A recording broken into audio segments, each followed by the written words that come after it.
ዛሬ ደግሞ አማቼ ፈካ ዘና ብሏል። ጭንቀት ላይ ነበረ። አስለምደሽኝ ሰው ማፍቀር በሚለው እየቀዋወጠው ነው የመጣው። በቃ እንደዚህ በቃ መጨነቅ የለብህም ፈታ ነው ማለት ያለብህ። ቅማምዬም እንዲሁ ማለት ነው። ምክንያቱም በጭንቅ ችግር አይፈታም፣ ፈታ በማለት ነው ሊፈታ የሚችለው።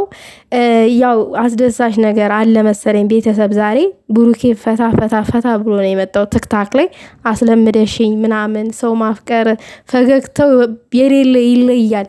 እኔ የምለው ቤተሰብ ያው ትናንትና ኔትወርክ አስቸግሮኝ ማታ ላይ ማለት ነው የሆነ ቪዲዮ አይቼ ቲክታክ ላይ ዛሬ በሳቅ ልፈነዳላችሁ አልወርድም ብሎኝ ነው። ፊቴ ላይ ብጉሩ ምናምን ነገር እያለ ምን ትሰሪያለሽ አጠገቤ ምናምን ነገር እያለ ቅማምዬን ሲቀላለድባት ማለት ነው።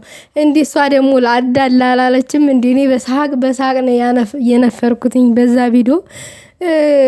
ነጭ ወረቀት ነው ያልኩትኝ ቅማምዬን ማለት ነው። ምክንያቱም ያው ቀኔው ገብቷቸዋል እንግዲህ ፊት ላይ ብጉር ሲወጣ ምናምን ነገር ማለት ነው። እና እሱ እየነገራት ነው። ግን ቅማምዬ ያው ልጅ መሆኗን ነው የተረዳሁትኝ በዛ አጋጣሚ።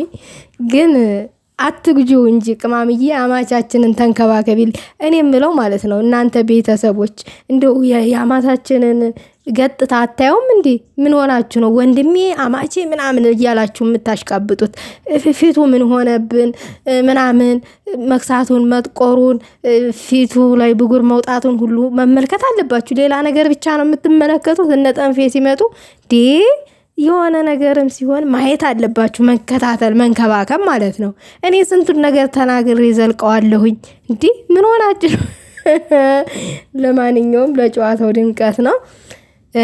እና ግን አማቻችን አይዞ እንደዚህ ፈታ ስትል ነው የሚያምርብህ። እግዚአብሔርን እንደዚህ ነው በቃ ወንድ ልጅ መሆን ያለበት። ለቅማሟ ደግሞ ሜንሽን ተደርጎላታል። ይሄ ተዘፋፍኖ ትላላችሁ።